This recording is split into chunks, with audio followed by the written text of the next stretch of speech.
Hi, I'm Debbie Forster. I'm the CEO of the Tech Talent Charter. I'm delighted to welcome you to day 3 of our very first Flexi Festival. When we've come together this week, it's been a fantastic opportunity, but I really miss the old days where we were in the same room.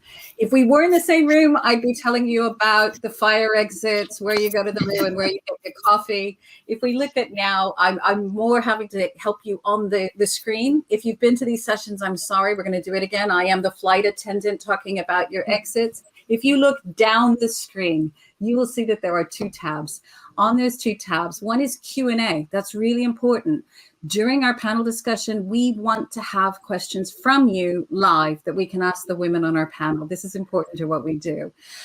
We also want to keep the conversation going with you. So during that time, we want to hear anything else that you want to add to that discussion. When we're thinking through, I'm going to mention what we're doing tonight. And if you think, gosh, I haven't signed up for that last session, if you keep scrolling down, you'll see the rest of the program, what we have left tonight. We will be referring to our open playbook. We will be talking about our toolkit as the charter. If you haven't had a chance to download those, just cursor down. You'll find the links where you can find those tools. Thinking further down, if you've not joined the Tech Talent Charter, why not? It's free to join, and this gives you access to our free events, our free toolkit, but more importantly, it lets you work with the 500 other signatories we have who are coming together to focus on how. These are not the group that you have to think about, why does inclusion and diversity matter, but how. That's the Tech Talent Charter. So across these last 3 days, we've talked about our theme as tough conversations and meaningful action together.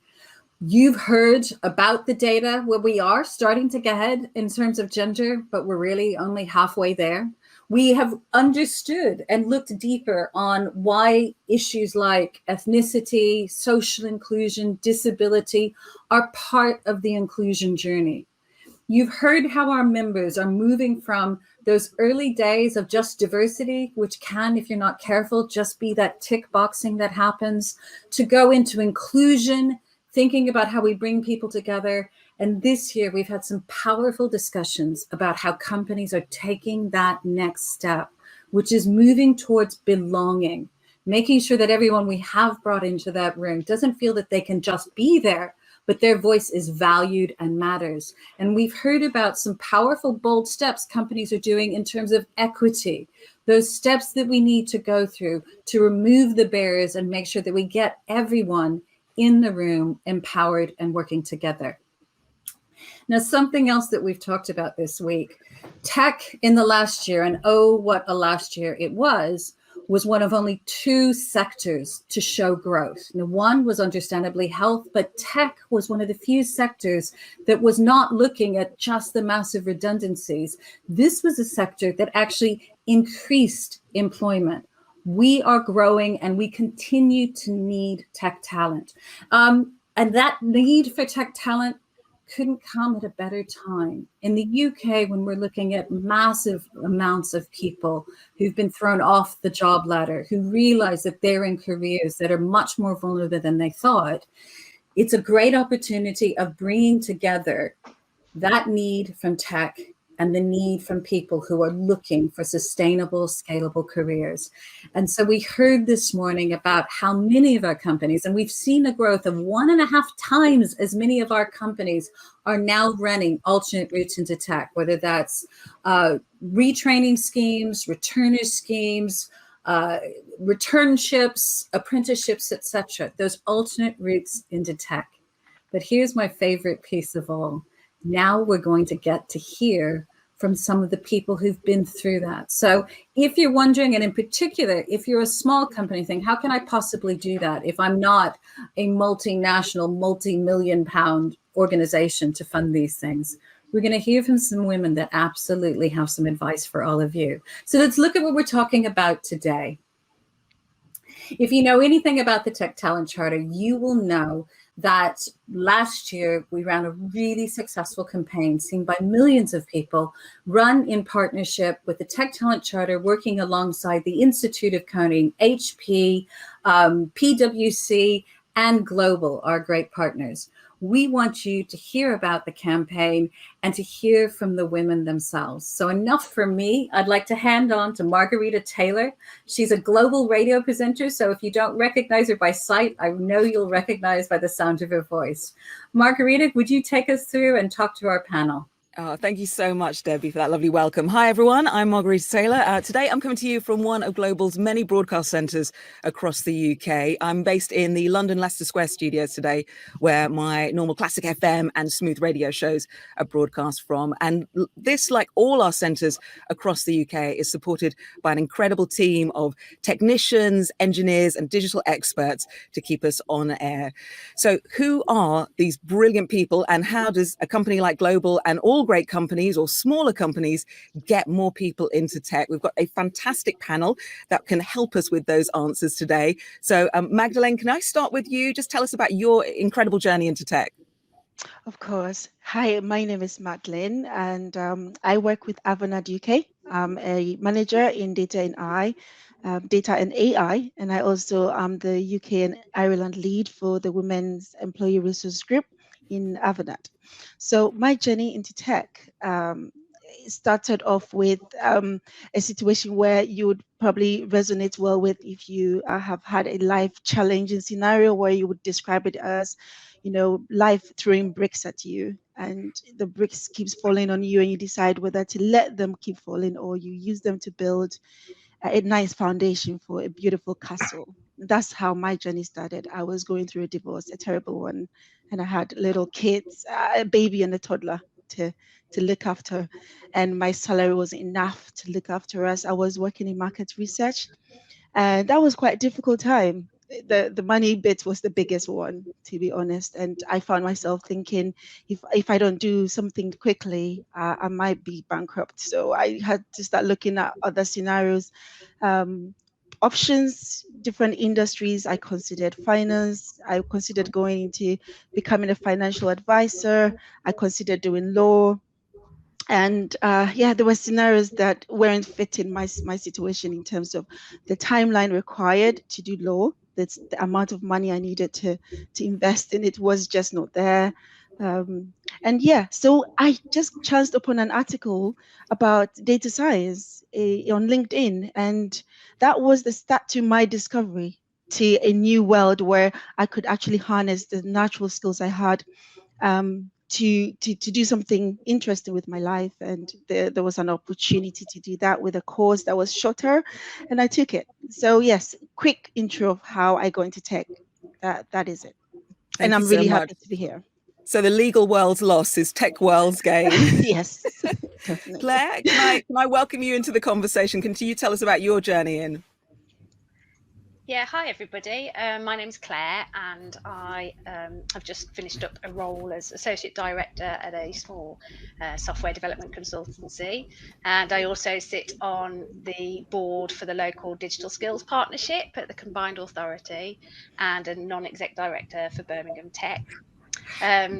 My journey into tech has also been slightly alternative, as Magdalene has just said. So I'd previously had a very successful career in the super yacht industry during my 20s. And I'd very lucky. I'd travelled and worked all over the world and had a really successful career, managing large, diverse teams of people, and multi-million-dollar refit projects on yachts. I was headhunted from one role to the next, and it was a real high pressure, intensive environment, and I loved it. I thrived on it, if I'm honest. And I decided to hang up my deck shoes to take on my greatest role to date, which is that of being a mom. And I returned to the UK and spent 7 years on a maternal career break. And like Magdalene, I found myself in a change of circumstances, and I needed to get back to the workplace. I needed to get back there fast, and I needed a certain level of income too. But I was looking for a new industry, and I didn't know where to start. And I felt like there were a lot of barriers for me whenever I was looking. I was probably lacking in quite a lot of confidence as well, having been out the workplace for 7 years and not worked in the UK ever in my adult career. And so I started thinking, well, what industry, I wasn't looking for a career in tech at all. I was like, what industry can I work in? Where do I start? Looked at entry level roles in different industries, and they were just inaccessible to me. Like the entry level roles didn't pay enough to cover my childcare. I had preschool children. So it felt like there was no point, felt like I had to compromise either my career or the time that I had with my children. And in that scenario, there could only be one winner, and that was my children. So what I did was I just set about doing odd jobs between the nursery and school runs. And I was doing cleaning of houses, I was doing hotel shifts, anything that would fit around my kids and when I wanted to be there for them, that would then also bring in some money. And obviously, after the career I'd had during my 20s, it was quite a different environment for me, not particularly satisfying. And it was an article I read in the BBC that sort of really shocked me back into action, saying like there was like billions being lost to the economy every year from people who were dropping out of the workplace or taking lower skills roles due to, caring responsibilities. And I just realized, I'm part of that statistic, and there's got to be a better way, there's got to be something else. And so it was at this time that actually technology started working its magic for me, because I got online and I started looking again, what are the options here, what can I find? I was like, right, okay, social media management, that looks like something I can fit around my kids, what's available there.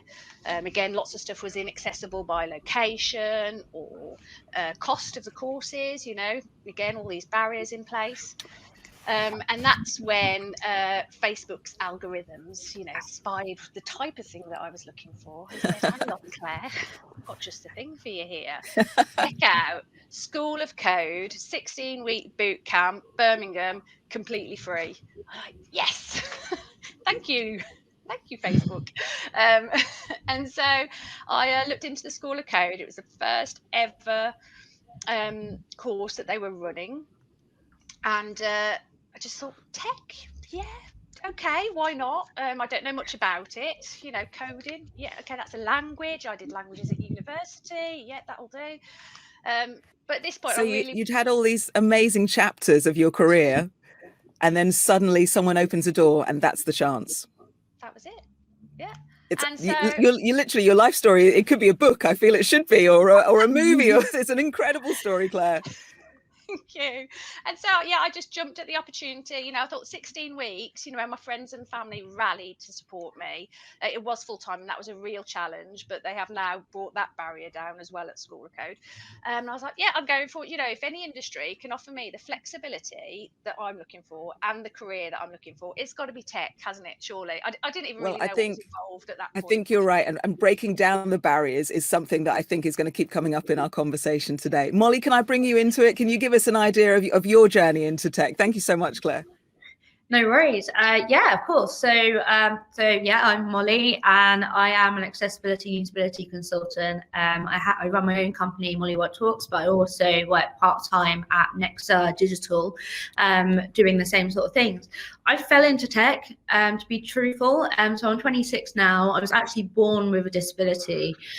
So I come in at a completely different angle to the other ladies here, because I've been wearing hearing aids since 18 months old. So my introduction to tech started then at 18 months old, when I was given my first pair of analog hearing aids, because that was what was available. And unbeknownst to me, tech was just the beginning for me there, because I grew up a little bit, went through mainstream school, loved school, was a pretty academic child, had lots of speech therapy, so that's how I'm able to communicate the way I do.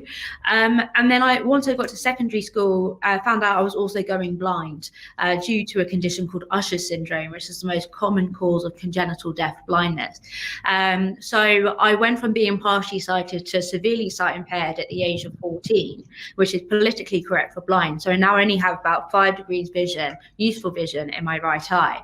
So as you can imagine, education was a challenge, mainly because I was just a guinea pig. No one really knew what to do with me.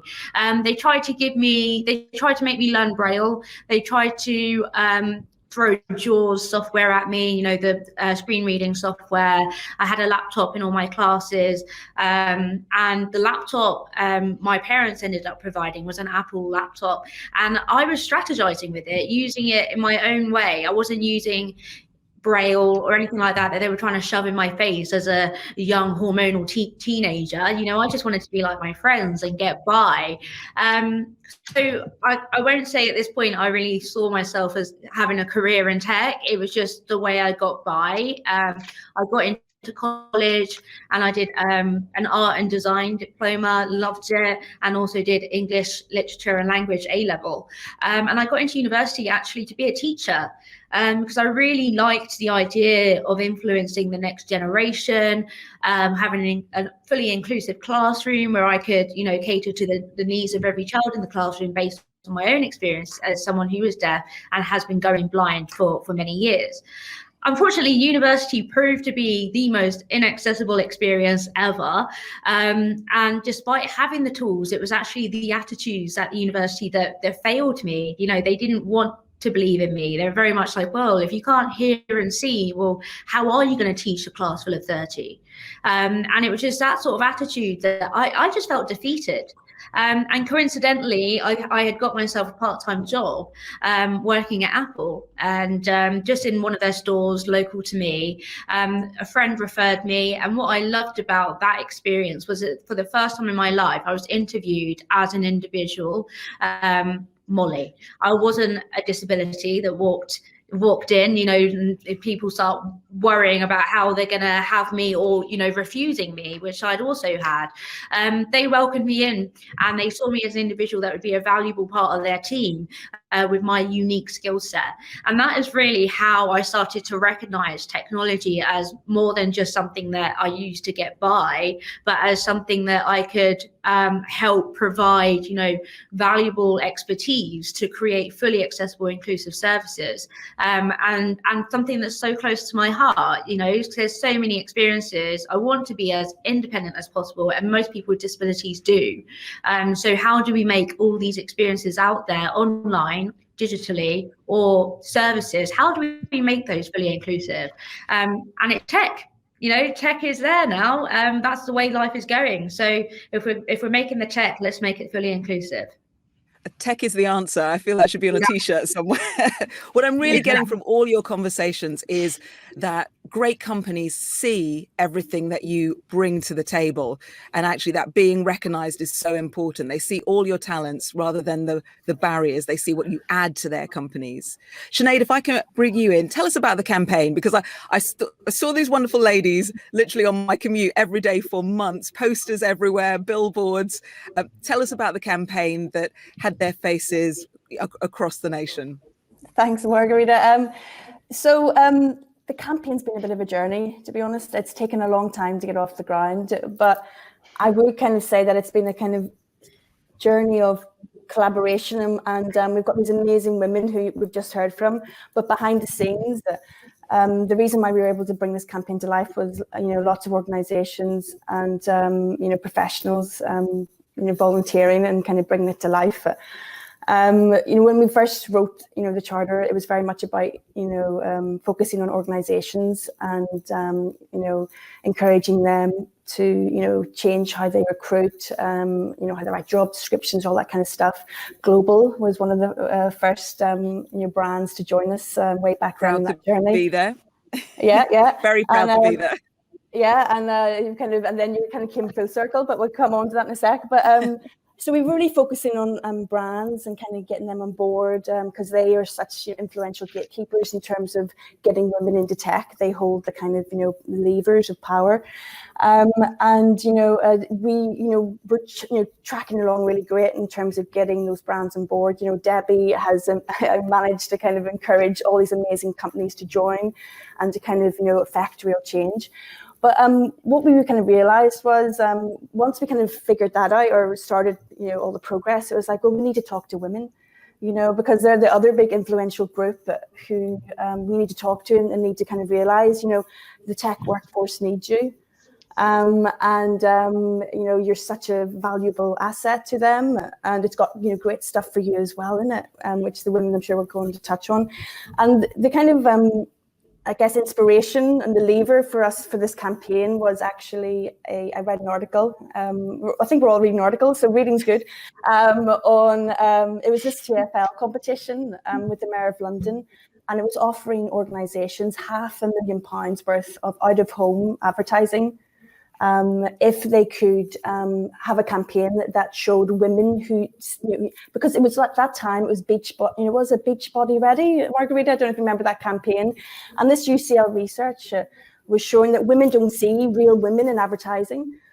So there was this great competition. We thought, oh, this is it. This is the opportunity, because we're a charity and we have very little money. Let's enter into it. Let's kind of, have a competition and a campaign that shows, women in tech and encourage other women to join. So that was the kind of thing. But of course, at the Tech Talent Charter, we don't have a lot of money, so we needed a creative concept. We don't have a creative agency. So we managed to get a kind of group of women to create some concepts for us to enter into this competition. I was speaking on a panel and I mentioned the Tech Talent Charter and collaboration, and this lady who was a creative director was like, I love what the Tech Talent Charter is doing. Let me know if I can help you. And I was like, actually, you may be able to help us. So they give up their time to create these concepts. And me and kind of Debbie kind of whittled them down to 2. We submitted them and we were like, okay, here we go. £500,000, we're going to make such a difference. And then, we found out we didn't win the competition. It was actually Holland and Barrett with a fantastic menopause campaign. So, so we were a bit gutted, but we had these great concepts. And then there was a case of how can we bring it to life?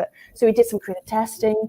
And the lady who did the original concept, she moved to Rankin Creative Agency. So working with the kind of world famous Rankin photographer, who's kind of done, photography he's photographed, Kate Moss, the Queen. I'm sure you know who he is, Margarita. And so we were like, we can maybe showcase these women who tell their story. And the concepts are, that's probably pretty fundamental, is doing it anyway. And the kind of concept is basically women have all these skills that naturally lend themselves to a career in tech, multitasking, project management, kind of empathy, all these things that make things happen. You're doing it anyway, join the tech workforce. But also you can look at it another way, which is, despite all the barriers, you're doing it anyway. So the campaign, the concept really worked. So what myself and Debbie and the Tech Talent Charter team needed to do was, how can we find real women to kind of be in this campaign? And so we kind of reached out to our network, and we had over 300 kind of women tell us their story and how they kind of their journey into tech. And it was really humbling. It was, these women were incredible, and it was so heartening to kind of read all these stories and know that the women are doing it anyway. And we had to whittle it down to 8 people, because that was what Rankin we photographed. And we got these amazing women who, some of them are here today. And then, of course, that was fine, but then we had to bring that to life. And really, the reason why this happened was we had sponsors, HP right from the start, PwC, who brought these photographs to life, the Institute of Coding. So we got, Alicia there with her social media expertise. We had Liz Fraser in PwC and Robin Howard. We had Lexi in the Tech Talent Charter, Rebecca, and of course, we had the concepts then. And this has happened during COVID last year. And then you have this great group of women that you've discovered. And then we're like, okay, so we need media budget, but of course we don't have media budget, and that's where Global stepped in to help us. You said, Margarita, that you're on your way to work. You saw these women, constantly, and that was thanks to Global Radio, who again supported us. So it's just been a journey of people giving up their time, organizations sponsoring, supporting us, and that's what's made this happen. In addition to these amazing women who have been prepared to tell their story, with the aim of getting other women, because if they can do it, you can do it. And if you can see it, I think you can be it. And I think for a lot of people, actually seeing others in the spotlight helps them think, I can step up too. So I'm wondering, we're going to have a lot of Magdalene's and Claire's and Molly's watching right now, thinking, oh, that's what I would love to do. But also amazing companies watching right now who would love to employ the likes of a Molly or a Claire or Magdalene. So ladies, can I ask, how do these companies reach you? Because each of your journeys has been different. Companies wanting to employ diversity, wanting to be more inclusive, wanting to really have a breadth of workforce. How are they going to reach you? Some companies are huge, some companies may be just startups, but they want to make a difference. What would be your advice to them? Who's going to jump in first? Yeah. Who would like? Well, I mean, I think that's where this Doing It Anyway campaign has been so powerful, because, you know, I've heard about lots of companies over the last few days that are internally, you know, sort of doing that, showing people, you know, who's there and their journeys, but, you know, to externally try and reach those people who know nothing about tech, like myself or the others here, and weren't looking in the right places necessarily. And that's why this campaign's been so powerful, because it's like, you know, what we need to do is reach people who don't know about the Tech Talent Charter, for example, because obviously, you know, if they did, they know where all the resources are. They're all here and available. So yeah, it's about getting out to those people. And I think particularly for me and the demographic I sit in, which is very much sort of, you know, working mothers, young children, you know, I find that, you know, we're all sort of sitting in, we talked a lot about psychological safety in the workplace. And I think, you know, for me, we're all sort of sitting in groups online, for me, you know, be it on Facebook or other forums, talking to each other and supporting each other, and, you know, all facing the same challenges of trying to break down barriers, not knowing where to turn or what to look at, particularly now with the amount of redundancy over the last year, which disproportionately affects women. And I think really we need to go back to those communities of people where they're all talking to each other and supporting each other, and feeling safe to talk about their concerns or their worries. You know, I talked about a lack of confidence where I came from. And so I think, you know, having people representing in those groups is really key and important. That storytelling and role modelling is really key here. So don't just follow your traditional paths of recruitment, think afresh, as we've all had to do in this last year. Find fresh ways to do things, rethink it slightly. Yeah, well, exactly. Magdalene, I'll come to you next, but I'll just say to everyone watching, if you have questions for these amazing ladies, or Sinead and the story behind the charter that you would like answered, just drop those into the chat and I will get those questions asked. I've already got a few that have come in early, but if you'd like to get involved in the conversation, please do. So Magdalene, how do these companies reach you? Someone wants to employ you today. Where would they reach the next Magdalene? So if you want to employ me today, it will be much easier to find me, right? But then you probably want to capture these people or the me before I became Magdalene today. Well, the company has had to shape me along the line. So I think what Claire suggested was a good point, which is the companies or businesses looking to have more outreach events. So Avanad, 2 years ago, I was part of a school's outreach event where we went to meet some students from a secondary school ladies school, which was really good because these ladies had lots of ideas, but they didn't really quite understand what tech was about. They thought tech was only about coding. But once we engaged them and got them thinking about the different aspects and got them to do some creative thinking themselves, I think what we did was we left an imprint in their minds about what tech is about. In the future, they might change their minds, or as they kind of continue their journey, building themselves, it will definitely stay there. They will be thinking about tech. And I think that is one of the good ways to do that. So that's bringing it to that level where you want to put that thing in them at the early stage. At the time when I was thinking to move to look for my next career and how to get out of the situation I was in, no one told me about tech. I didn't think tech was other things apart from coding. So if a company really wanted someone like me, I think the idea of incorporating proactive coaching is a good idea. So what I mean is that organize these apprenticeships and events that links the businesses with groups and different clubs. Very powerful. You don't want to just build within your business or go looking for someone who has made that jump and build themselves and they've become Magdalene. You also want to capture or think about these other people. But yes, now thinking about me now, what do I know? I know better. I know about mentorship. I know about coaching. I know about sponsorship. I know that I would want to go to a company that provides me the opportunity to be the better better part of me or build me up to be better than I am now. So that is one thing, a company that wants to invest in its employees and help them build that support network. Again, the first time I heard of a mentor was where I am now at Avanade. My first mentor has been the one that has helped me to practically realize how I can give back to society and take practical steps to encourage and help other women who have been in scenarios that, you know, has affected them mentally, psychologically, you know, build your confidence, inspire you in so many ways. So yeah, I think that is another way. And also thinking about it, to go to another company, I definitely want to see myself fitting in the environment. So how diverse is that business? Will I be allowed to be my best? Can I become a leader there? If I find that the boardroom is only a certain category of the society, like a black or only white people or only white males, I will feel intimidated. I will feel I'm not going to succeed over there. They might not expect me to, you know, they won't give me the opportunity I want. I want to feel that I belong there. I want to feel that the other people who are doing what I want to do, so I can already look up to them and say, hey, I'm going to be like you one day. I'm going to be the manager of a whole department or the a more stronger position. So yeah, that's one of the things, a diverse environment.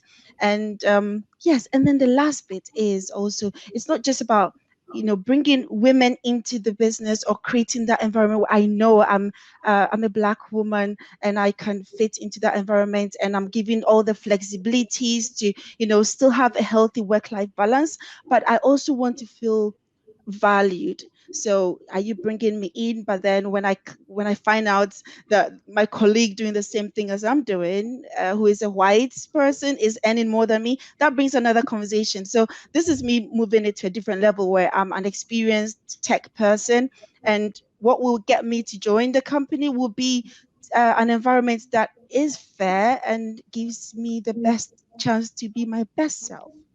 So that I really hear that. So once you arrive, can you thrive? That's a really good point. And I think another thing you said, actually, is a question we've just had come in about coaching. I'll come back to that. But that recognizing that you may already have the staff, you just may have not realized that you can move them into that tech or digital section of your company. And I think that's a great piece of advice about you can start from the very first, school moments, that journey. Let's get that next generation into tech young. But Molly, how would a company, if there's a Molly watching right now, how would they reach you? How would they open the doors? Let's say a small company was wanting you to be part of their world. How would they open the door to you? Yeah, so it's an interesting one, because I've had various experiences getting in, trying to get into work. And one thing, I'm not going to sit here and talk about why it's so important to have, I think we know why it's so important to have such a diverse team, to be fully inclusive of all cultures and abilities. I think the recruitment process definitely needs adjusting. It needs to be modernized. I think we need to bring it into the 21st century for sure. For me personally, it's always been they're more worried about making the right requirements for me, whether or not it's too much effort to have someone with a disability on their team, and so they kind of just forget me and move on to the next one, because it might just be the easier option at that point, or they don't know how to position the right questions and content.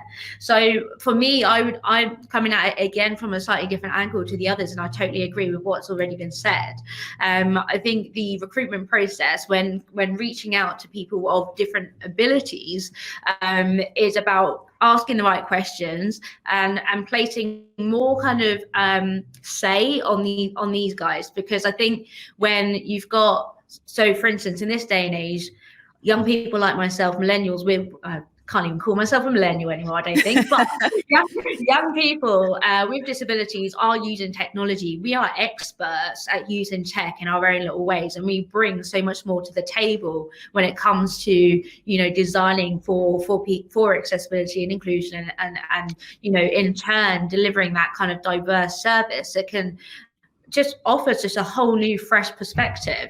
And I think not just for people with disabilities, these people can actually empathize for our aging population who will acquire disabilities, who will still be trying to log on to Facebook to reach out to their grandchildren. How do we make that better for us in 30 years time, and we're still using our tech and our tools? So I think when I don't want companies to think, right, we need to employ more disabled people, because I don't think that's the right way to go about it, because that's not an inclusive attitude. What it is I think putting out the right message that you want to portray as a company. And if you take on people and you position the right questions and ask the right questions the right way, you'll get to know exactly how to do it right.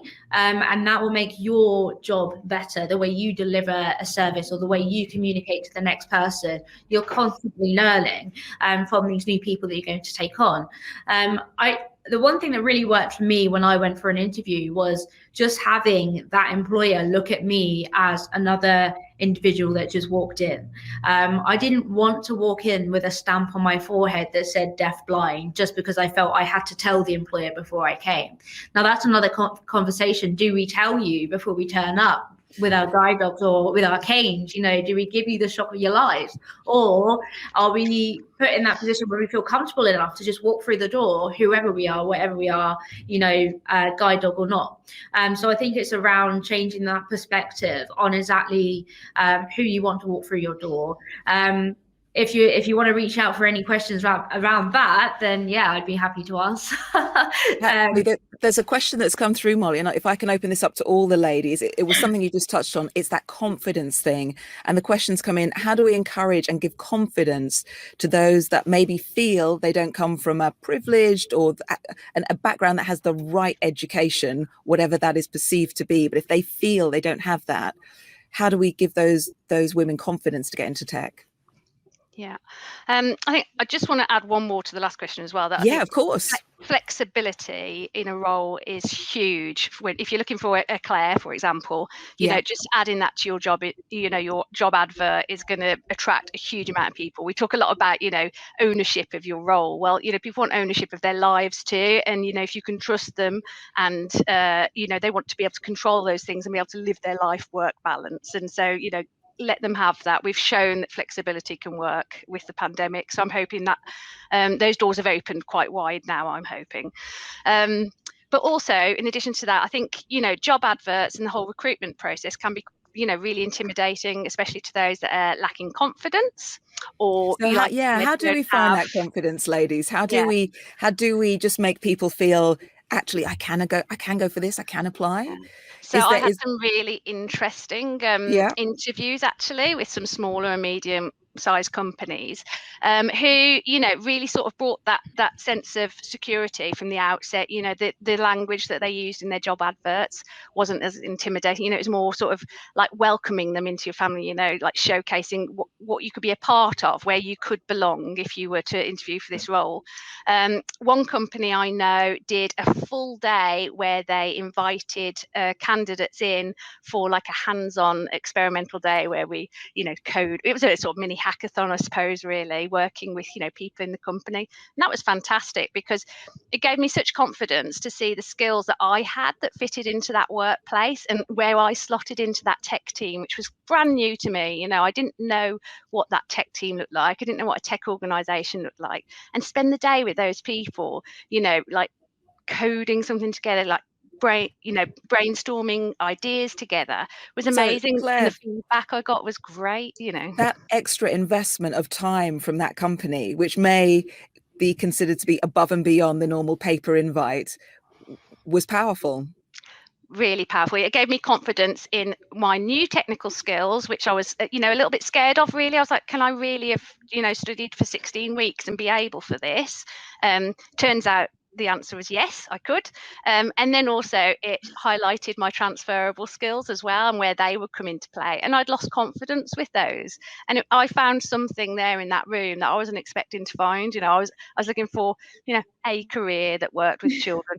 And I found myself again in that room that day. And Magdalene, Molly, can I bring you in? Confidence. How do we help people to find that? It's almost that luxury item on the shopping list, isn't it? It's till you're there, but how do you give someone that extra? You can be part of this world.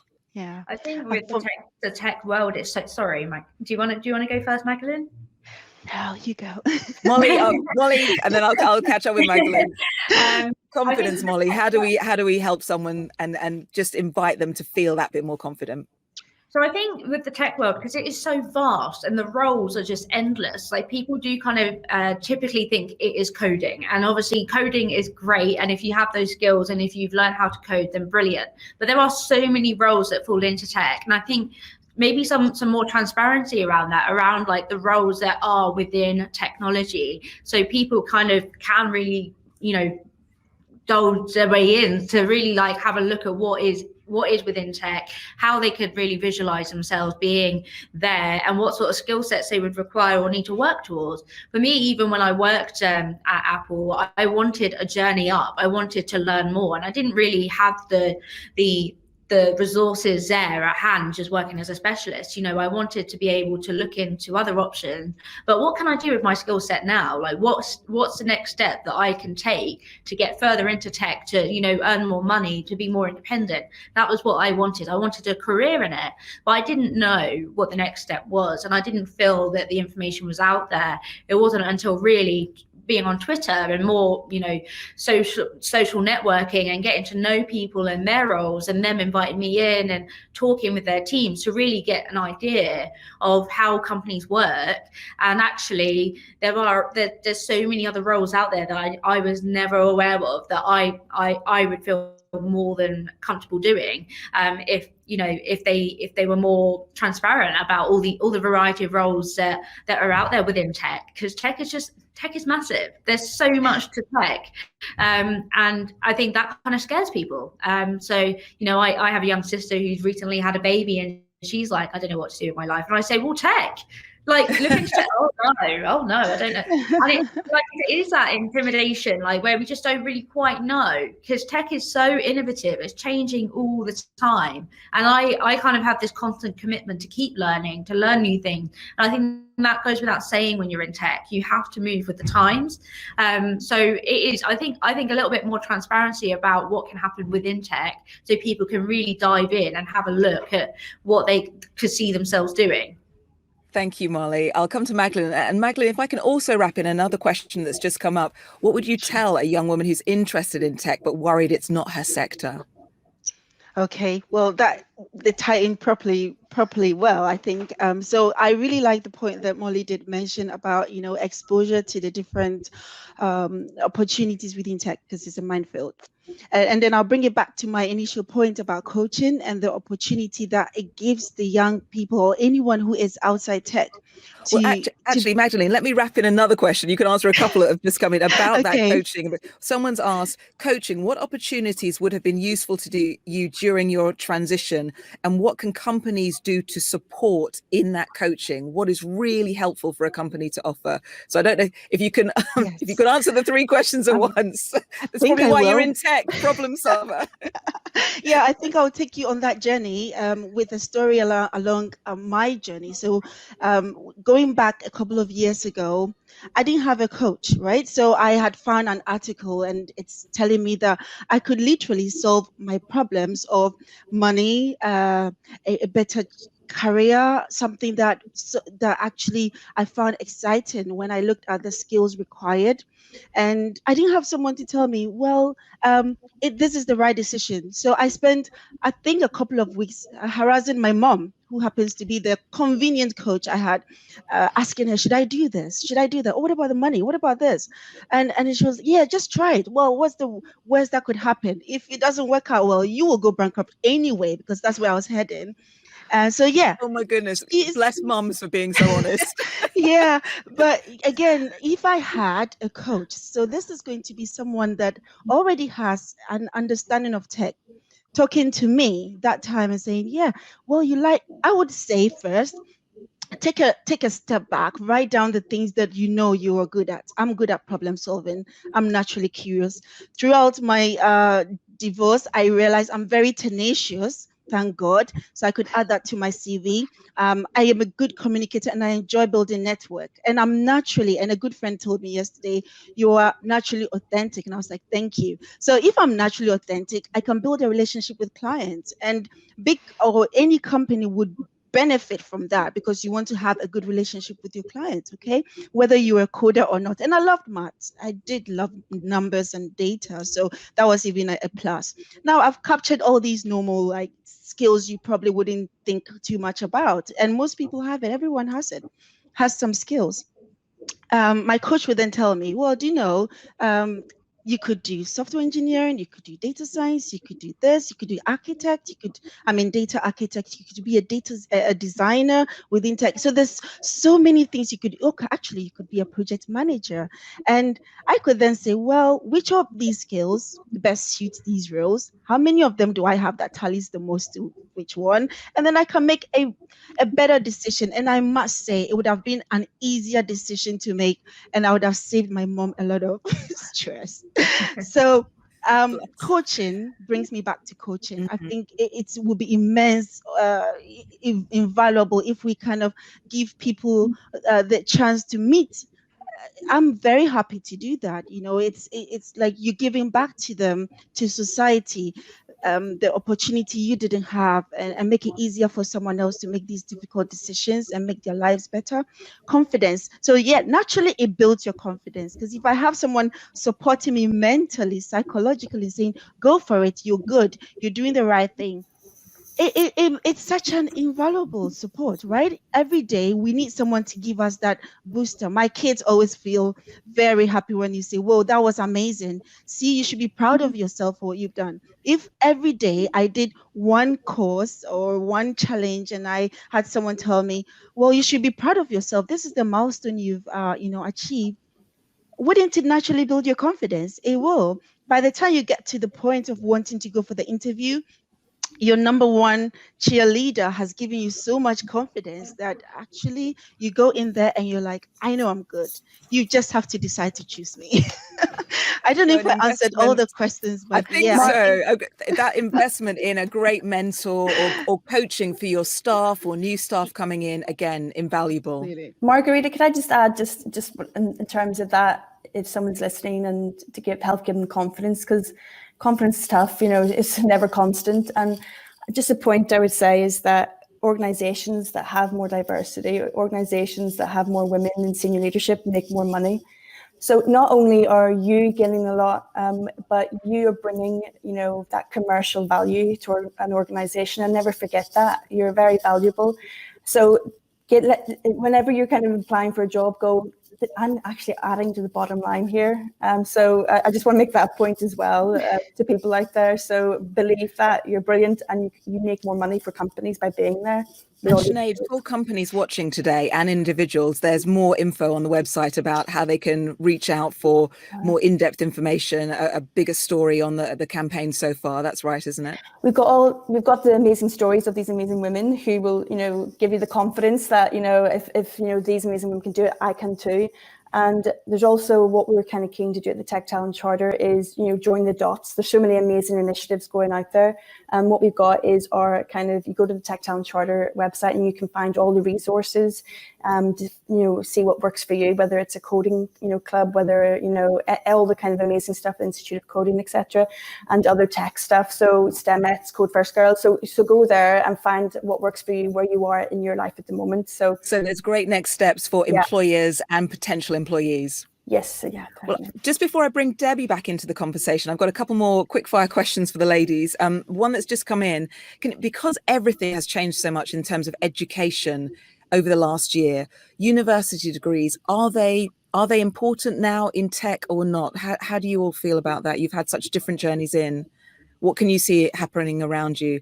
Is that university education important, or is that impossible to answer in a world which is ever changing? I think for me personally, I see university education as a fantastic experience.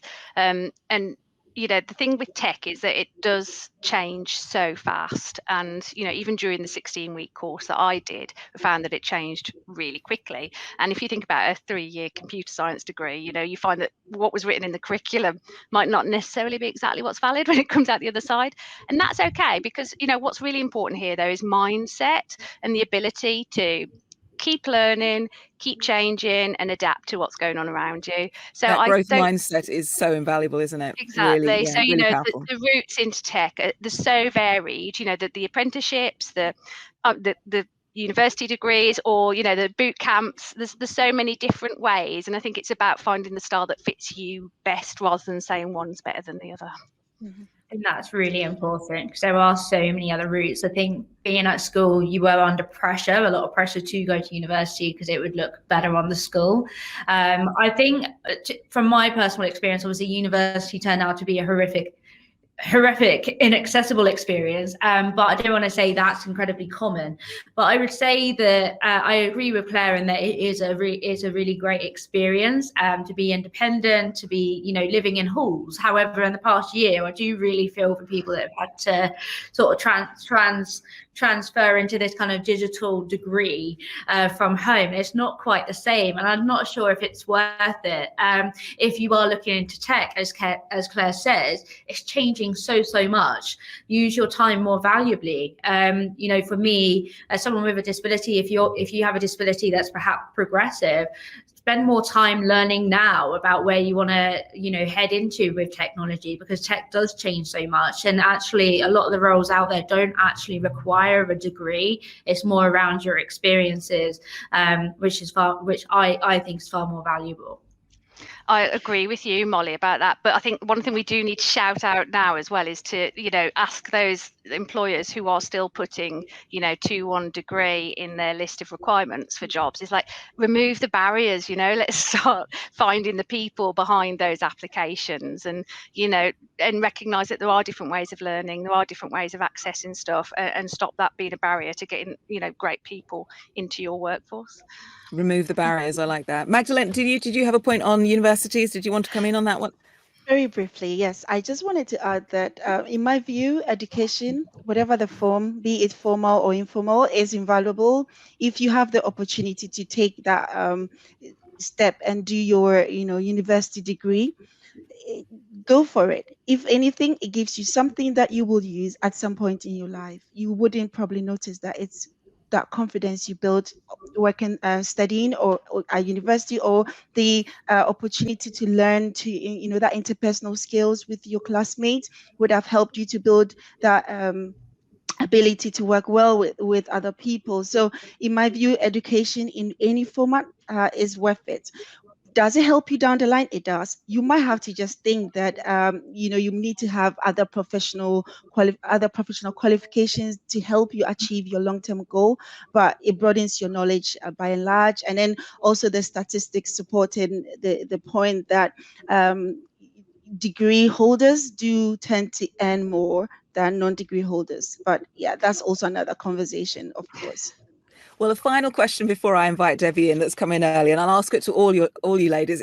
Actually, it's one of my favorite questions if I've ever interviewing. It is, what is the best piece of advice that you have ever been given on this tech journey? Have you been given a nugget of wisdom that has served you well over time? Magdalene, is there something that you carry with you? I think I carry 3 things. There's this cliche, but it's real. Feeling the fear and doing it anyway. It's so powerful. I found myself taking the best milestones when I was most scared, and yet took that risk, and it served me in my past, and I can see it serving me really, really well.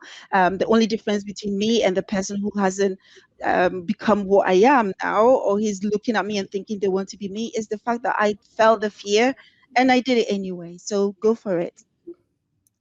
Thank you so much. Molly, piece of advice, what have you carried with you that served you well? I think for me, it was kind of a journey to finding myself, which tech certainly helped me with.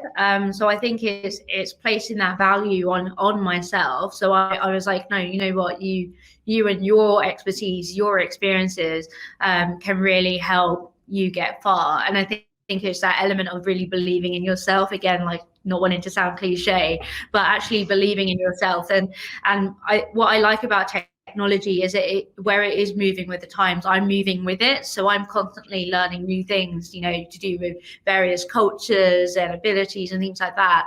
And by rolling with that is kind of how I like to view life in general. So my experiences are value. They're all of incredible value. They're worthy of being a part of this industry. And I'm going to continue like that, you know. So I'd say to anybody out there, wherever you've been, whoever you are, use your experiences to help try and make, you know, things more accessible, more inclusive, whatever.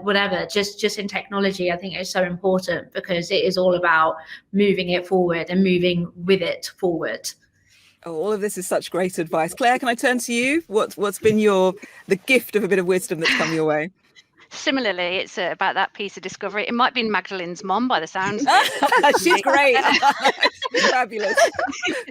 And it was just about, you know, not being afraid to what we call, you know, making mistakes. You know, you don't have to find like the perfect route and, you know, have the perfect mapped career. We talk about squiggly careers a lot in my, you know, safe spaces. You know, that just seize the opportunity, have a go, see what you find out. You just don't know who you meet along the way, what they'll bring to you, what you can give to them, and just embrace each of those opportunities as they present themselves to you, and stop trying, you know, don't, you know, think, oh, I've got to have it perfect, I've got to do it this way, I've got to do it that way. You know, give it a go. If it doesn't work out, you know, move on to the next thing. Thank you That's so okay. much. And Sinead, did you have something that you'd like to share with everyone, or is it all on the websites? All the information's there. Everything is on the website. All wisdom, all tech resources are on the website. I would just add one. I love a good quote, Margarita. And Lily Tomlin said, you know, I always thought someone should do something about that, and then I realized I am someone. And I think, you know, just go for it, even if you do. Who are you not to? Just go for it. So that would be my advice as well. We got to lose. Fantastic. Thank you, ladies. I'll get Debbie to join us. I know we're wrapping up at 2, so just a few minutes to go, but just to say it's been a pleasure to be with you and talk and share with you this afternoon as not only a freelance presenter here at Global, but also as an ambassador for one of our great diversity and inclusion workplace employee networks. So as a presenter, asked to be an ambassador for one of those, really proud. The one I'm an ambassador for is called Rise, and we focus on diversity in the workplace in terms of race and inclusion and celebrating all ethnicities. So just a joy to share your wisdom today. And Debbie, shall I hand back over to you to wrap up this incredible Tech Talent Charter session? So it's been a fantastic session, everyone. Thank you so much to everyone on the panel. I defy anyone to have walked away from this session not feeling inspired. So as you've heard, listen, if you're a company and you were thinking, oh God, I've got to start thinking about how do I start those programs? Cursor down, have a look at the open playbook on how you can do that. We'll also be running some free working lunches across the year on how you can hear from companies on how they set up programs, how they have worked into this part of the pool.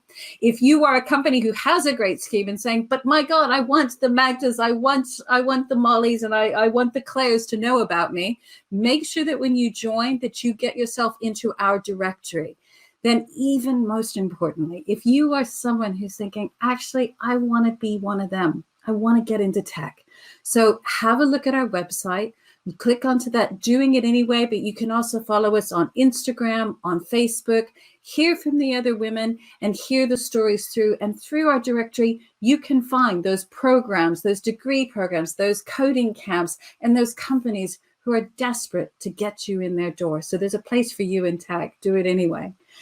Right, last session coming up for us. Thank you for joining us for our working lunch. We have a survey in the Q&A. I would love to hear from you what worked well, what didn't go well in the session, what we need to think about to do next time. You heard a few times, universities. What are we doing about universities? What are we doing in schools? Are we reaching out to schools? I'm often asked those questions. I want you to know that we look at the whole and the whole of the pipeline. And for the Tech Talent Charter, we don't reinvent the wheel. We connect the dots. So join us tonight when we hear from Future.now, who's helping companies look at how they upskill their workforce. We hear from Tech She Can, doing amazing work in schools, inspiring young people to think about a career in tech, and Institute of Coding, who's completely rethinking how do we educate at degree level people to get into the tech workforce. This is the Tech Talent Charter. It's been a Flexi Festival. Thank you for joining us for our working lunch. I hope to see you tonight. Thank you, everyone. Goodbye.